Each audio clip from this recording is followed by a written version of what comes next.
This podcast is brought to you by the School of Advanced Study, University of London. All of our podcasts are available from our website, www.sas.ac.uk.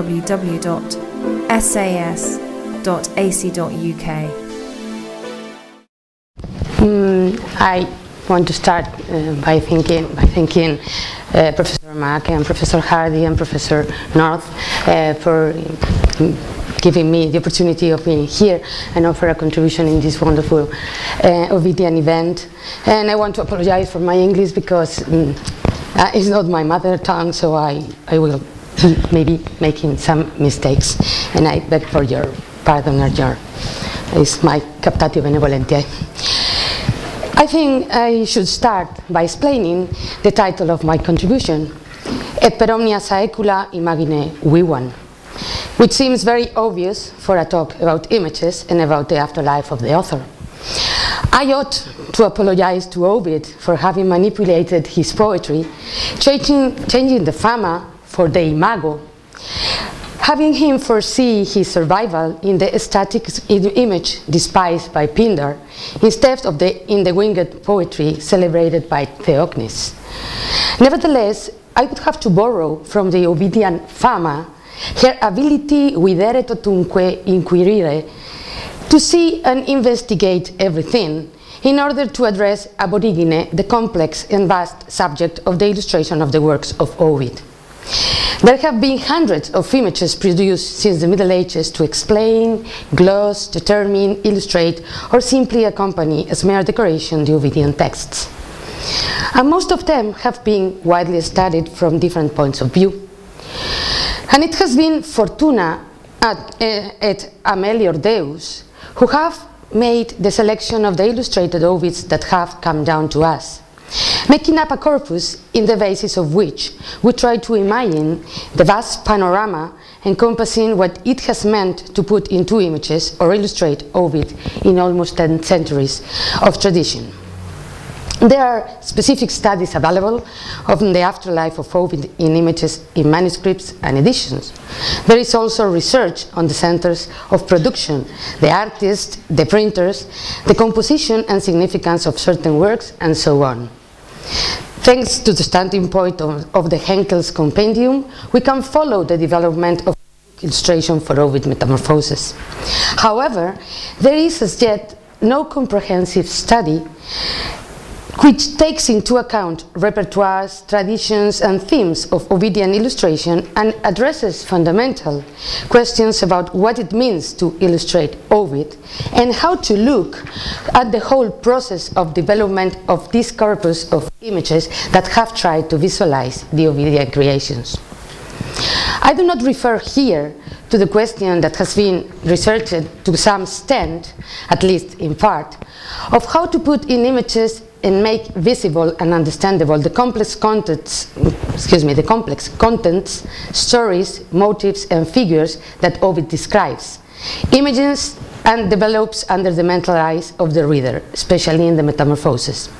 Neither do I deal with the question of how the assigning of images to texts has evolved according to the technical possibilities, trends, and changes, the economic conditions of production of special and expensive products such as illuminated manuscripts and rare illustrated books, and also to the major issue of the recipients of the illustrated text, closely related to the economic question. When I speak of exploring the construction of the corpus of images to display the Ovidian realities, I refer rather to the attempt to unravel the response of the images to the value of the Ovidian texts and of Ovid himself as an author, and to the significance and the extent that his works reach at the different times. I intend rather to explore the formulation of a sort of Ovidian inertia that generates a need to produce images which trace the ligatures between the content and the value of the poems, the knowledge therein, and what is necessary when it comes to imparting, to recalling, and to the significance and originality of the various works of Ovid. Therefore, the big picture that I propose seeks to evaluate the response of the image to the text from the viewpoint of meaning, not only of content. To start from the most conspicuous example, the sets of images that have accompanied the various editions of the Metamorphoses have reacted since the Middle Ages to the value assigned to the poem at its time. And the Metamorphoses have been subjected to the same transformations that Ovid itself probably cares for having written a poem about transformation. The same transformations that Ovid itself has suffered in the most varied ways. In its afterlife and in the restoration of the philological purity of the text, the Metamorphoses have rarely lived as an autonomous and unitary poem, just because they hid inside multiple stories and episodes whose intertwined structure had been deliberately conceived by the poet. Despite the Carmen Perpetuum, the unawareness of the individuality of the stories and the necessary functional division of the long poem in separate books has become evident in the constant tendency to subsume unity to multiplicity, whereby the unitary poem is reduced to episodes, moments, and figures. This tendency, while revealing the deep structure of the composition of Ovid's work, converted the poem in an enormous archive in which hundreds of separate elements of knowledge of the world, antiquity, and myth could be deposited and ordered. If Ovid's poetry may be reduced to episodes, moments, or even atomized into figures, as has been shown early in that kind of transformation explanation that entails the argument attributed to Santiago, the image responds adequately by establishing a meaningful relationship with the text and with the knowledge of the readers. Therefore, just to draw a couple of examples, the few illuminated manuscripts for the 11th to 13th century of the text of the Metamorphoses bear different sets of images which show the relationship between Ovid and the contemporary knowledge contained in the bestiaries, encyclopedias, and the mythological readings of the sky, associating the text to a compendium of plants and animals such as the wolf, the bear, or the tree that stand for Lycaon, Callisto, or Daphne, or to astronomical knowledge, as in the figures from the zodiac represent the vision of Phaeton in his fall, or in the constellations overlapped in the figures of the story of Perseus and Andromeda, which is also one of the very limited instances of an emerging visual narrative in these manuscripts. Undoubtedly, the figurative explosion in the 14th century in the allegorized and moralized Ovidian versions, namely the first French Ovid moralisé manuscripts, constitutes the clearer response of the image to the significance of the Ovidian text. It has often been noted that the diffusion of the work of Ovid was facilitated by the accessibility of the translated and moralized text, transformed into a compendium of cases, with figure shaped into the mold of stories, safely Christianized and closely related to the equally moralized Bible. Thus, its transformation brought on the creation of a corpus of travestied images concealing the Ovidian stories and figures. The evident benefits of this process for the knowledge and diffusion of the figure of Ovid had its counterpart in the acquisition of a handful of non-Ovidian inputs, overlapping additions and allegorical sense that stuck in a lasting way to Ovid works and offered a different vision of myth. The response of the image then is subsumed to the hypertrophic development of the text, which becomes even more than the text file, the text cornucopia defined by Bolzoni. And consequently, the sets of images created for this illuminated text reach up to more than 300 illustrations, among which can be found, apart from the biblical images, a complete set of representation of the episodes, moments, and figures of the poem presented under a more restrained and contemporary clothing. And although the form of images apparently betrays the classic content that seemed to be intrinsically linked to the visual design of the myth, the distinctive figurative schemes of the stories made in Ovid show up in the gestures, actions, and especially in the awareness of the transforming action of the metamorphosis itself, which is rendered in many different ways depending on the different traditions, reaching a more or less completion of the operated prodigies results. Undoubtedly, it is this profuse response of the image to the transformation that moralization entails, which gives to the Ovidian illustration a story worth telling. Furthermore, this response results in the completion of the first repertoire of images suitable for the mythical stories contained in the Metamorphoses, a set of images that constitute the basic figure proposals that will be transformed in later figurative intents and that will also provide meaningful material for the many occurrences of Ovidian matter in other poems and creations of the time on which I cannot dwell at this moment. Certainly, this visual corpus generated in the Middle Ages in the context of the enlarged, altered texts of the moralization experimented a significant redefinition with the introduction of the printing, due to the changes in the structure of the books as well as to the obvious effect of multiplication and diffusion of the texts.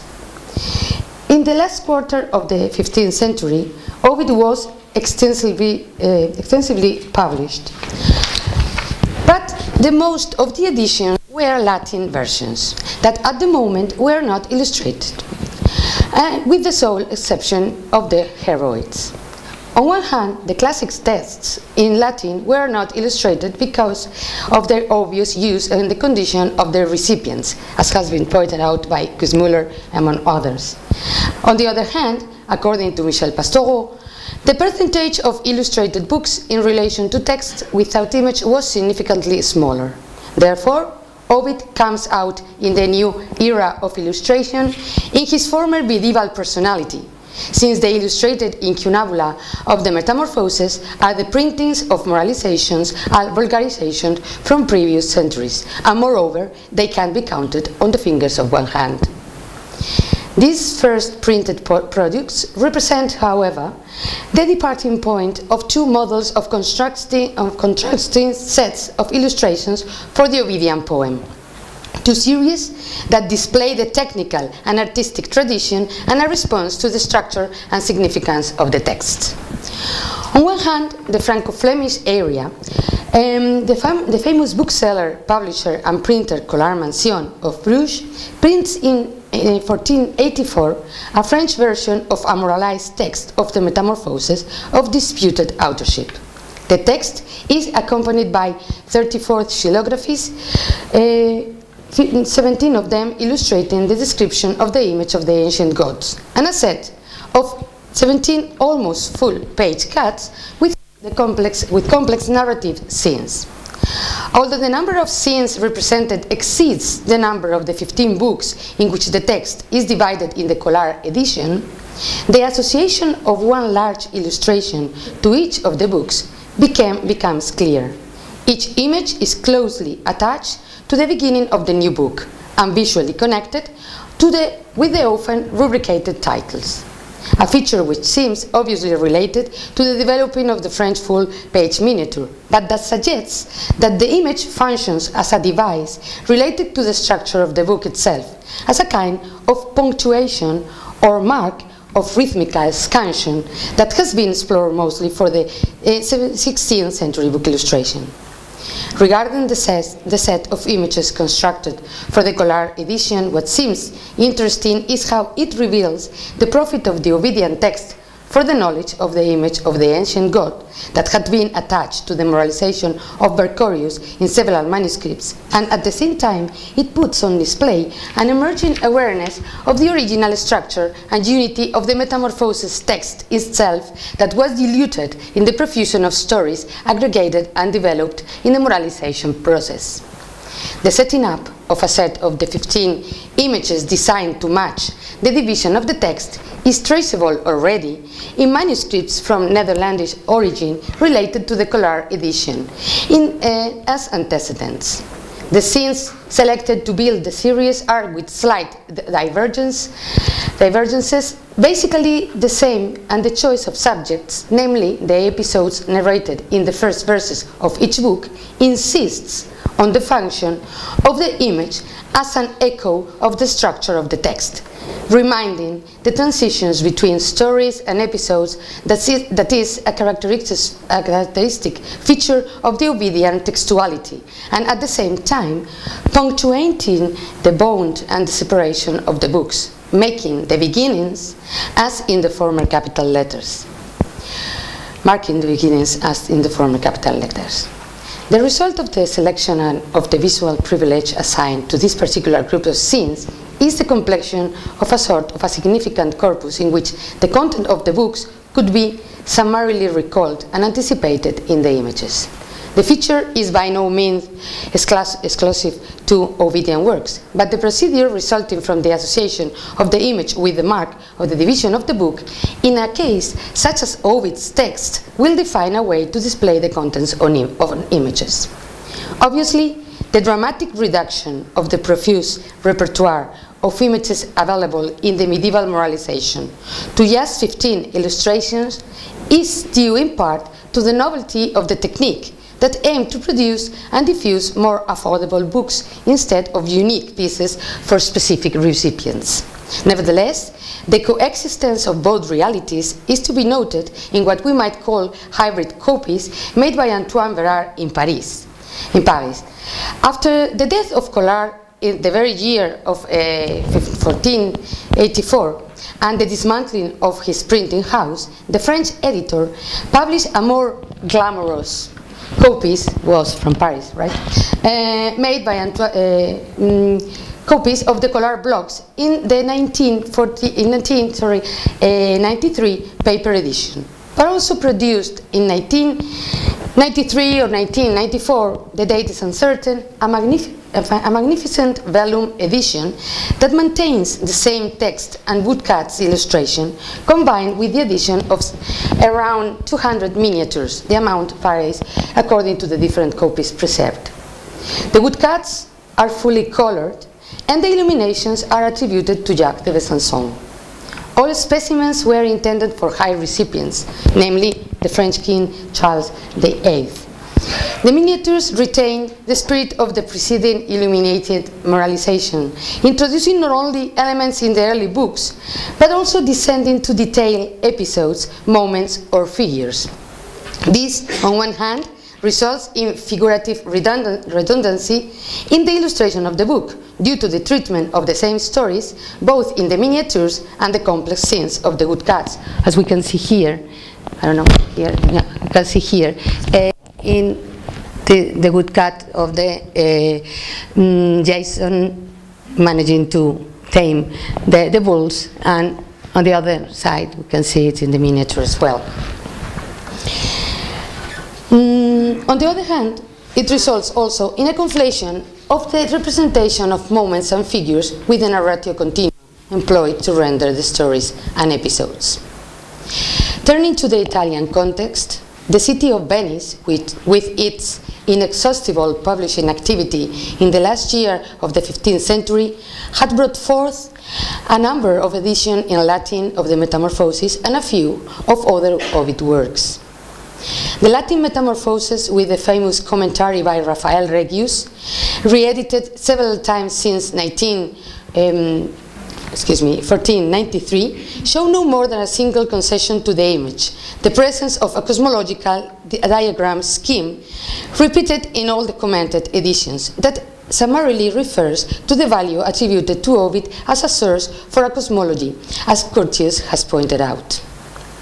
Hence, the only 15th century Venetian illustrated incunable of Ovid preserved is the well-known Ovidio Metamorphosios Vulgare, published in 1497 with the allegorized text by Giovanni del Bonsignori, an old 14th century Italian vulgarization, which needs no further introduction, as has been studied thoroughly in the text and the image. The Venetian edition that has been compared to the Polifilo, reputed to be the most beautiful book of the Italian Quattrocento, displays a series of 53 woodcuts of certain quality to illustrate as many episodes in the text. Compared to the Flemish-French productions, the Italian vulgarization shows a similar tendency to reduce the figurative apparatus of the Italian moralizations that can be argued as antecedents. However, it does not adhere to the 15 illustration scheme that echoes the structure of the book. As a matter of fact, the structure of the Bonsignoris allegorized text, broken up in books, chapters and paragraphs with independent titles, that can be here, independent titles, does not privilege either the original division in 15 books, whose mark is fully buffered from the visual point of view. Furthermore, only in 10 cases is the beginning of a book marked by the presence of a woodcut. The images accompanying the multitude of separate stories that stand as autonomous pieces of information punctuate rather the text, interspersing among the stories as alternative figurative versions. These facts lead us to the issue of the choice of the figure episodes.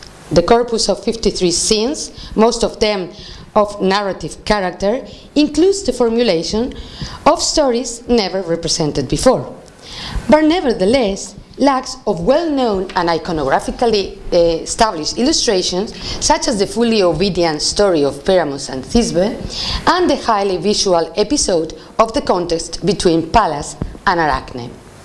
These absences are especially striking from the textual and iconographical point of view, since both receive an ample treatment in the Bonsignoris text and count with iconographical antecedents in illustrated manuscripts executed in Italy.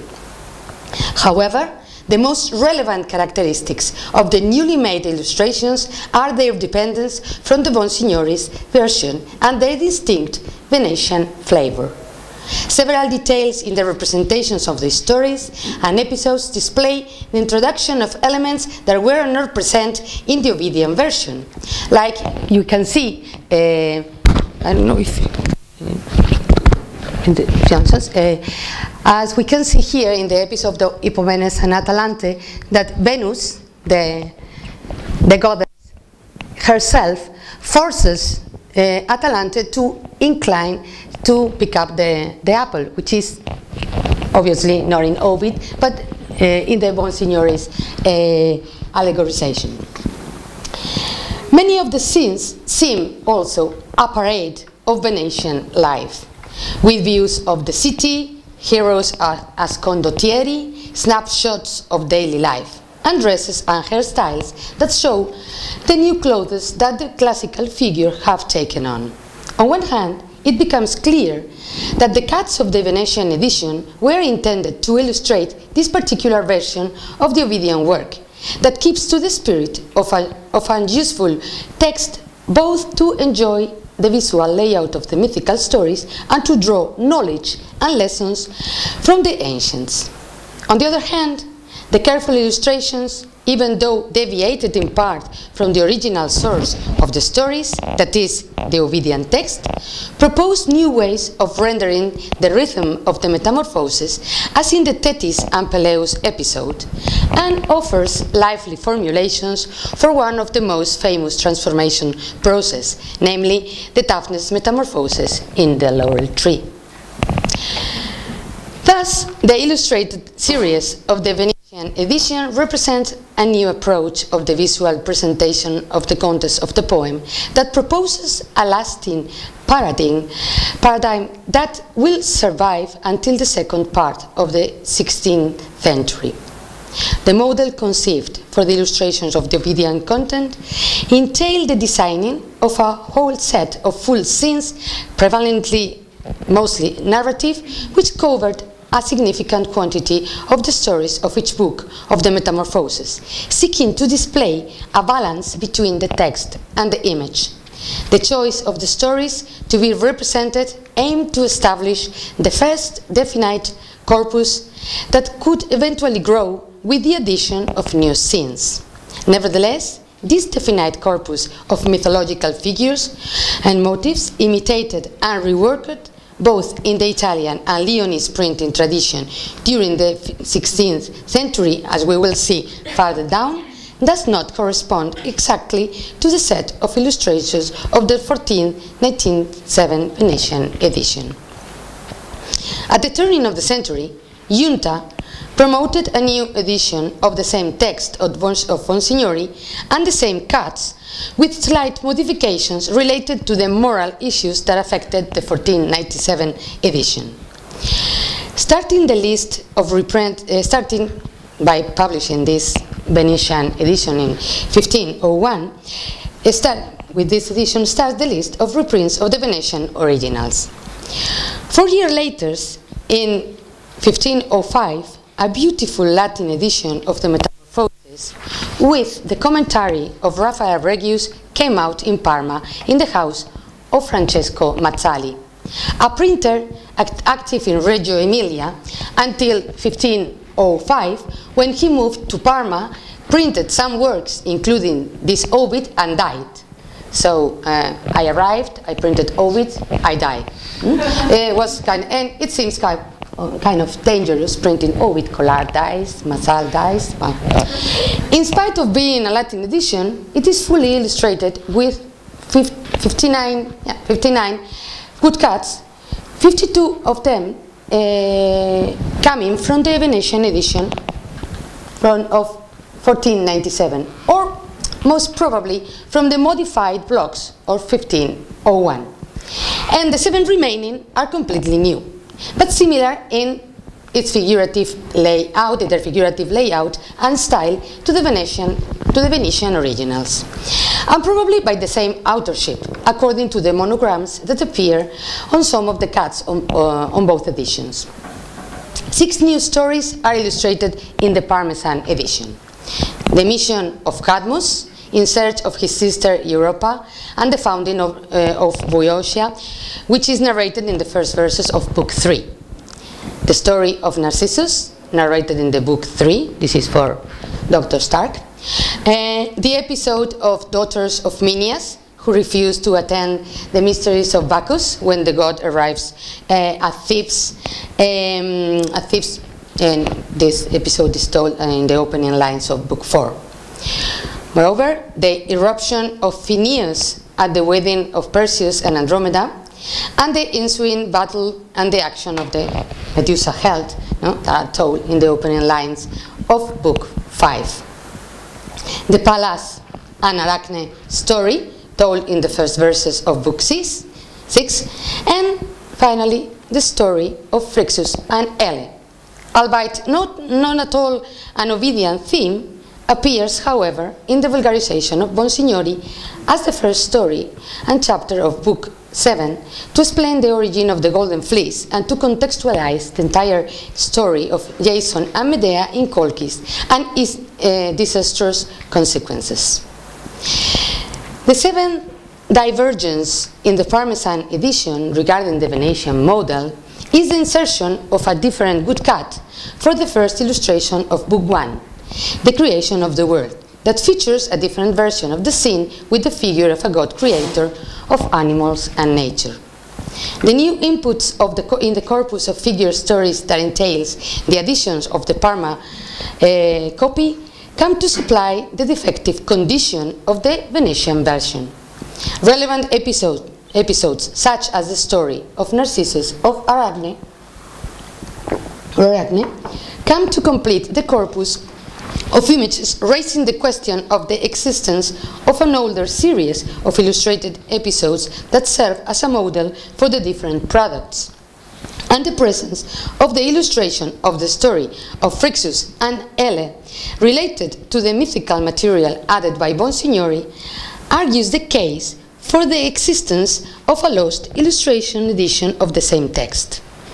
Some 54 years ago, Donati formulated the hypothesis of the existence of one or more Italian illustrated editions from the 15th century, now lost, but didn't receive any endorsement at all. Nevertheless, it remains an enigma whether the Venetian edition didn't use new fresh cuts specially created for the occasion, or whether at least 6 of the originals didn't indeed get lost. Therefore, lacking a complete archaeological reconstruction of the potential source edition of the Venetian and Parmesan illustrations, it must be considered that the set of the images of the Parma edition constitutes the most complete corpus, which becomes the model for the long list of Venetian and French editions that follow. In addition, a new controversial element, this is the crime novel, element comes to join the complex issue of the Parma edition. The existence of another Latin edition apparently edited in Parma on the very same day and in the same year in the same house of Francesco Mazzali. Despite seemingly being apparently the same product as the already examined copy, a kind of twin sister, this second edition, which from now on will be referred at as Parma II, Parma the second, and in spite of having the identical colophon and the same number of good cuts, has a different title, a different typography, and a different set of illustrations. Only 4 of the 7 new good cuts of Parma I, Narcissus, the daughter of Minias, Arachne and Phrixus and Helle, are used in Parma II. Thus, in the position where Parma I displayed the Cadmus illustration, Parma II repeats the woodcut representing the episode of Thetis and Peleus, that appear also in its correct position in Book 11. And in the position where Parma I displayed the illustration of the eruption of Phineus at the wedding of Perseus, Parma II repeats the woodcut of the battle of Hercules and the Amazons, that appears also in its correct position in Book 9. Thereby, here begins the story of the incongruity that is considered characteristic of an illiterate illustration, that accepts with no further question the polysemy of a not enough characterized image or not sufficiently explained by a text. The misuse of these images recalls a kind of concordantia ad sensum.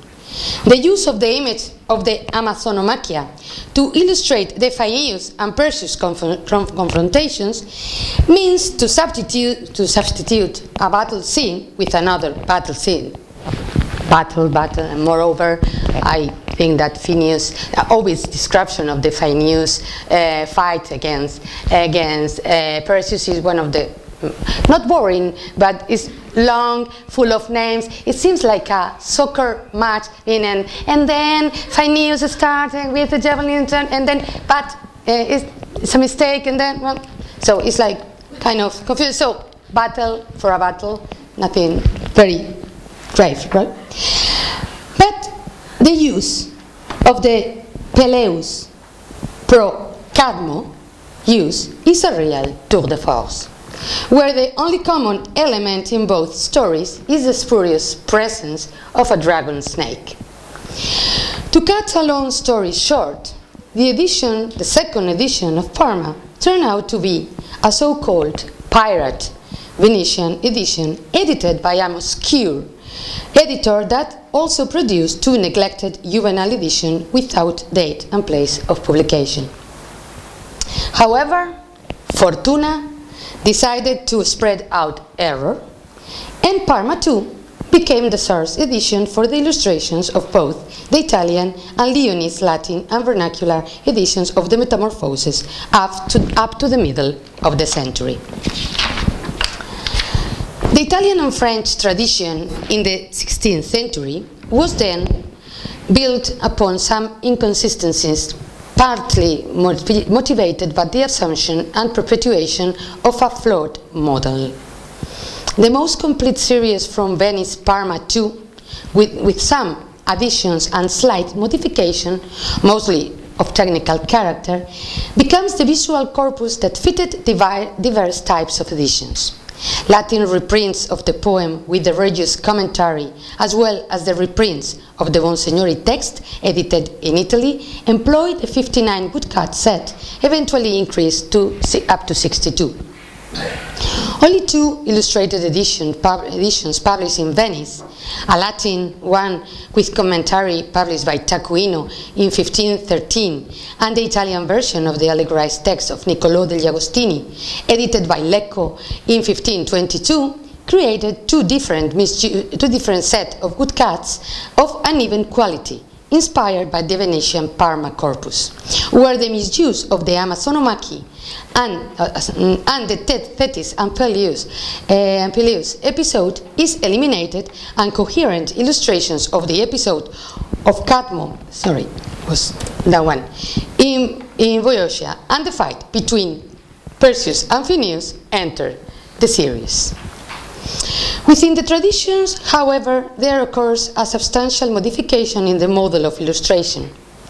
The change takes place in France, in Lyon, where, due to its close connections with Venice, the set of illustrations of the Venice-Parma corpus are imported and adapted for the illustration of an amount of Latin editions of the poem, with commentary also by Raphael Regius.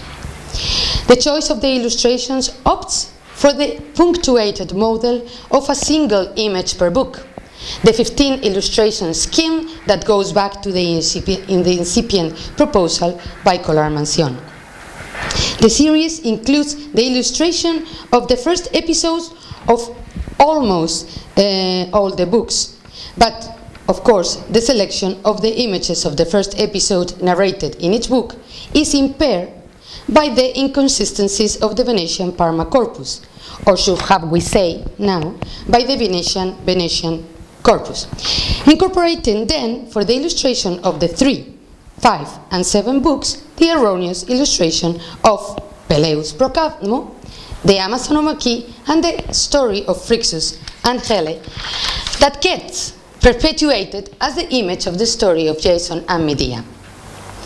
It is precisely the image of this story which is not narrated in the Metamorphoses and depends, as I said before, upon the Bonsignori's formulations, which reflects a different kind of inconsistency regarding the relationship of the image with the text and refers directly to the issue of the use of illustrations.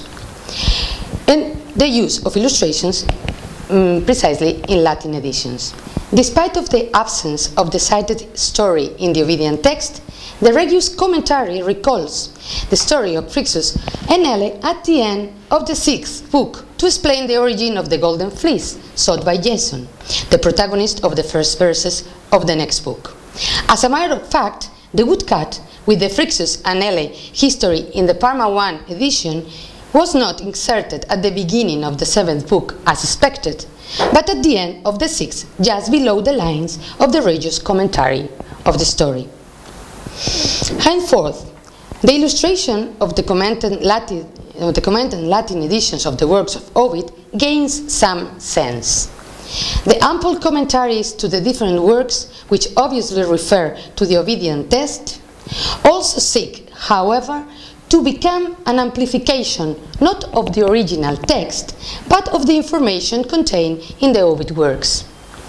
Functioning as our explanatory footnotes, more or less, intended to inform the readers about the history, identity, or denominations of certain figures, the text of the commentaries, together with the original text, compounds an important source to understand, inter alia, the illustration itself. Aside from its role of beautifying the text, the image appears to function as an added device that reaffirms the contents and, above all, enlarge the range of the Ovidian material available in each edition. Furthermore, the Latin editions displayed a new concept of the book and of the page, also from the visual viewpoint, by repeating the feature of presenting the classical work in portions surrounded by the commentary, which establishes an evident distinction and a visual hierarchy between the original text and its additions and supplements. The image fits this new organic structure and qualifies as a different supplement to the original text.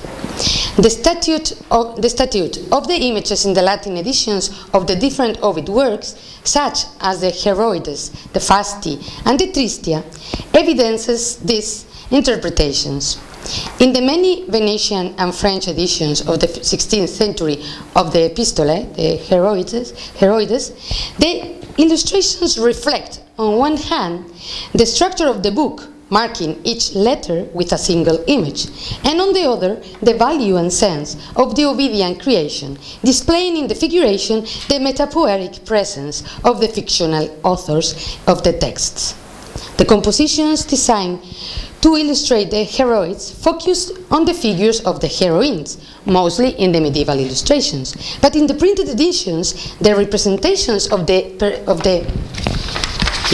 past deeds of the lovers, and in some cases, the future destiny of the unfortunate heroines that obviously cannot be narrated in the letters, only forecast as the suicide of Phyllis and his lover coming, got transformed in a tree, and afterwards, and so Phyllis cannot know the story. And all these deeds, images join the portraits of the writers, and there is Phyllis writing the letter. The illustrations of the Fasti collect the images of the gods and festivals of each month up to June, incorporating external interpretations built up in the commentaries and reflecting at the same time the attitude of Ovid addressing the different gods as Janus. This is for Professor Miller. Finally, to draw on a last meaningful case of echoing the text, finally, to draw on a last meaningful case of echoing the text, the illustration of the few Venetian Tristia featured the image of Ovid and the constant dialogue of the poet with his book and his poetry, asking for the help of the written word. The Venetian corpus continued to inspire the development of the new set of images created for the Italian version of Ludovico Dolce, first published in Venice in 1553. The augmented corpus reflects its origin in an unexpected failure. Again, the text of Dolce wasn't ready in time to serve as the basis for the designs of Rusconi, who withdrew the information from Bonsignori's text and Venetian old illustrations. The 15 illustration model, adapted in French editions, emerges in the set of beautiful woodcuts published for the first time in 1561 in the edition of the prominent Italian verse translation of Anguillara. The illustrations, while depending on the tradition, show the restored meaning of the images in the Cadmo, Phineas, and Jason episodes. The incongruence of the series came back this time in the Spanish, in Spain, edition of the verse translation of Sanchez de Viana, published in 1589, where the Arachne's cat, and I put the Arachne's cat, which is not, is Hercules and Antheus, illustrated book 6, and the book 9 was illustrated by the Arachne's cat. It's evident that 6, 9, turn, and well, the printed in Valladolid wasn't that good. The river of images that flows through the 16th centuries becomes a waterfall, or the stream becomes an ocean in the middle of the century. In 1557, the publication of the Metamorphoses, La Métamorphose d'Ovid Figuré, marks a turning point for the imaging of Ovid. The 178 woodcuts created by the outstanding French engraver Bernard Salomon consecrated the triumph of the image over the text. 113 stories and episodes out of the 250 contained in the Metamorphoses acquire form. They become image, leaving little space to the possibility of imagining the context of the poem. As Pastoreau likes to suggest, the illustrations fix the traits of the Ovidian images. The Salomon illustrations, inspired by the old Venetian corpus as well, do not accompany any kind of Ovidian text, but rather an emblematic ensemble of Ovidian episodes with titles and epigram probably written by Anno. It became evident that the most Ovidian material was the illustrations, and Ovid, in his poem, were once more reduced to single images. The full disintegration of the poem images performed by Salomon returned in the copies of the woodcuts made by the German engraver Virgil Solis, which ended up published in the same year, in 1563, in 3 different editorial products: a Latin edition of the Metamorphoses, a Latin compilation of the stories of the Metamorphoses commented and allegorized, departing from the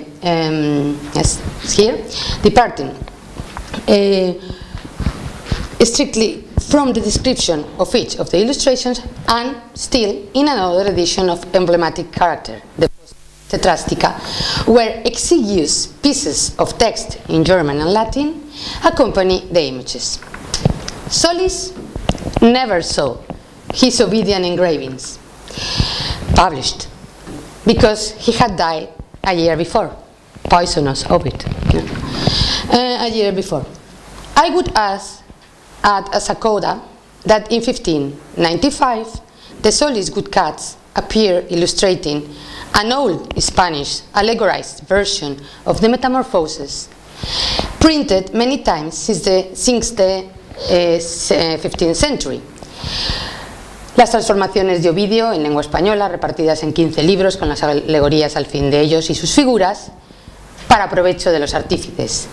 A meaningful advice in the title, for the profit of the artists.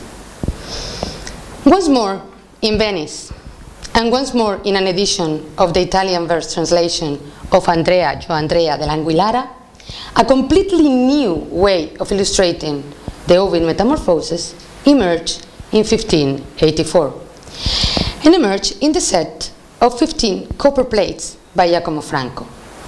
The edition, published in 1584 by Bernardo Giunta, started a tradition of illustration that had been thoroughly revised by Hubert Revenich, and a tradition that evolved during the 17th century and the 18th century and lasted up to 1720, something like that, and accompany several versions of the Metamorphoses. The changing of the engraving technique from the woodcut to the copper plate modified completely the relationship between the images and the text. The illustrations became autonomous due to the different procedures required to print the text and the engravings.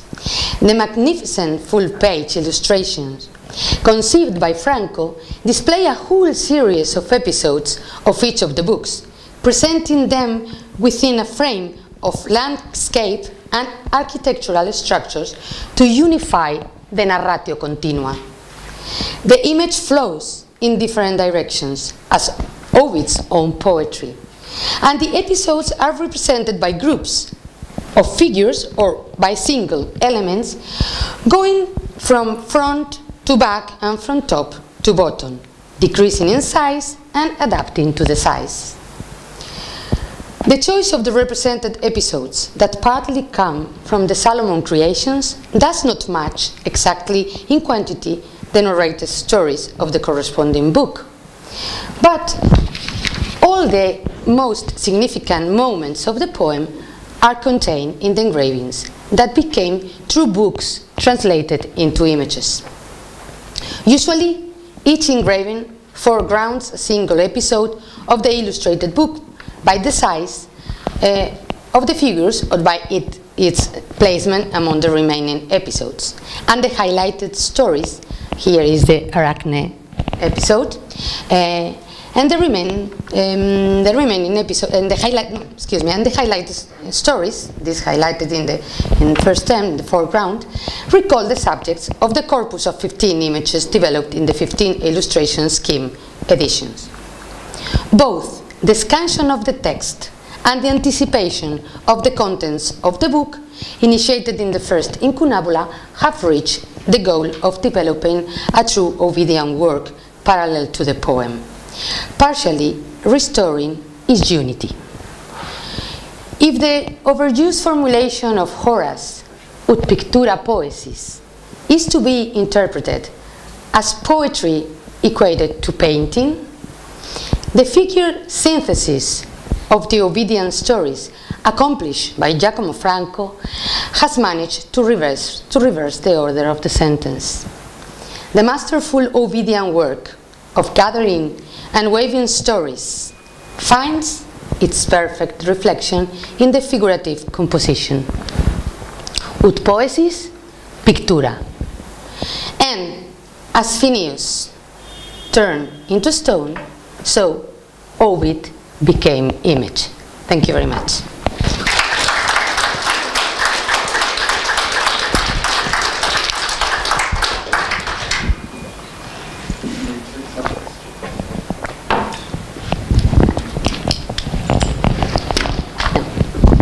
Everybody is convinced and overwhelmed by me. I was interested in, not only we were discussing the way in which they chose an episode out of the book to represent the book. But when you were talking also, I was interested in the way in which they chose then to represent that episode and what they focused on. And until the last images, it was really striking for me, with the exception of Daphne, they weren't choosing to focus on change, on the transformation itself. And part of me was thinking, is it just too difficult for them to do? The Daphne's kind of easy because you just hold the hands up and put some leaves on them. I don't know if you have any thoughts about that. You're talking about the earlier images, like like the Venetian. Oh, this one or no? Still back. Or Jason is killing, sort of yoking the bulls. That there doesn't seem to be much thematic emphasis upon change itself in the illustrations. That's not what they're trying to bring out as important in the episodes. Talking about maybe here? Well, there's certainly one of the Daphne illustrations that struck me, that there you see that they are the focus on change, but otherwise there wasn't much emphasis upon metamorphosis itself. Well, it depends on the tradition, as I said. Well, it depends. For example, here in the 1497 edition, is a kind of it's leaving apart the whole supernatural circumstance. Most of them are not present. It's like metamorphosis. Well, are or completed or just not indicated at all. The Salomon proposals develops a little more. I think is the Bernini's Daphne. Yes. Yeah, it's like has behind the Salomon proposal more, is more vivid, and it's difficult. It's very difficult, yes, to because this is like wearing a hat. It's like wearing a tree hat and some kind of gloves that are the branches, right? But well, it sometimes depends of the taking in consideration like the possibility of accepting the supernatural, the prodigies. Even in the medieval manuscripts, wasn't really very obvious. In the Rouen manuscript, there is almost no metamorphosis at all, or just tiny hints.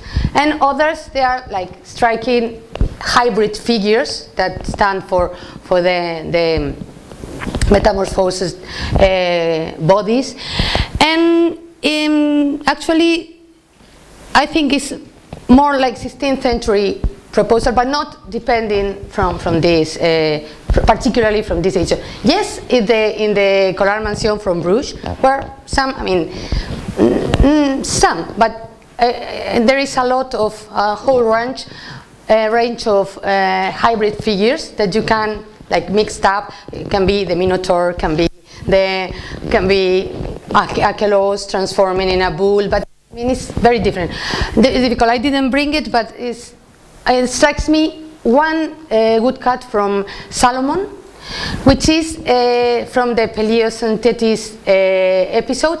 In the moment that she converted in the tiger, the she tiger, that Ovid speaks, always describes in the poem, and she's half tiger and half, I mean, with a head of a lady, of a woman, kissing, or almost kissing Peleus, and with the chain around. I mean, Peleus had to chain Thetis in order to stop the transformations, right? So that's the most striking for me woodcut with a hint of transformation. Yeah. Mm-hmm.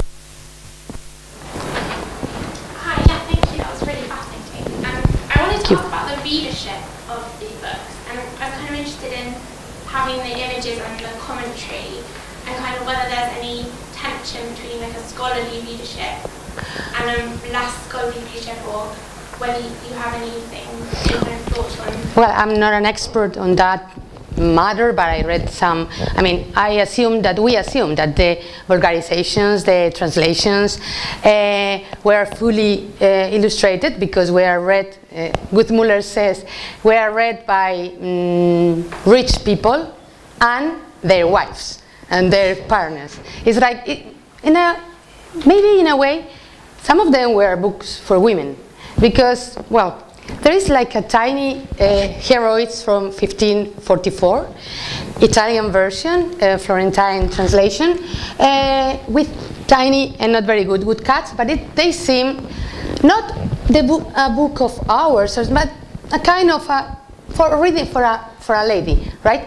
And then the Latin editions, of course, were scholarly for universities, for scholars, but for me, that is very interesting, but I think that they have like a very, apart from Parma, which is absolutely an exception, and it's the good one, not the pirate one, is actually a wonderful edition, but it's striking that the Parma edition, the good one, there are only 5 copies preserved. One, we have it in Galicia, in Spain, which is very rare, and 4 in another places, as Harvard, of course. And then another 19 of the Parma, the worst Parma 2, are dispersed in many places, Italy, for example, right?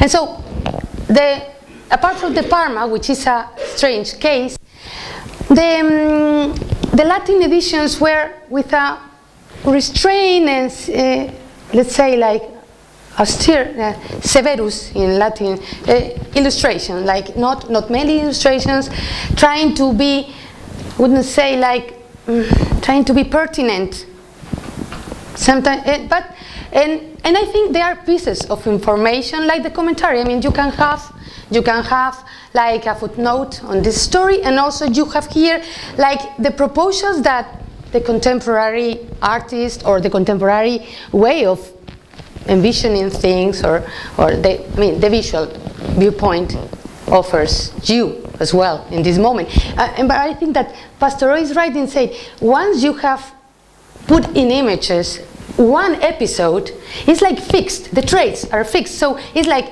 you can imagine Daphne or another as you want, but you have this like option, and so there are like pieces of knowledge of how to envisage or imagine Ovid. So maybe that's why they can be in the scholarly editions for scholarly readers. I don't know if I respond or I get very, because I like the topic. I love the topic. So. I don't know, have you seen any other scholarly, like different texts? Have you seen? For another authors? Yeah. Yes, Juvenal, Titus Livius, but they are not at all illustrated as Ovid. Ovid is a special case. I would say Virgil is, but Virgil is, I wouldn't say kind of boring. No, forgive me, Virgil. No, boring the illustrations. No, no, then it is not boring at all. But I mean, it's like repeated because it's like they have to be as epic as the whole Aeneid, right? And Ovid is. There's also less variation, right? So if you look at illustrations of the dialogues, for instance, the dialogues are heavily illustrated at the same time, but there's a lot less variation in terms of narrative, setting, characters, and so, you know, in fact, if you use some of the same, and you know, to illustrate different dialogues with the same, basically the same woodcut. So it's very different from what you're explaining. Okay. Well, we should thank Fátima and move on. Yes, of course.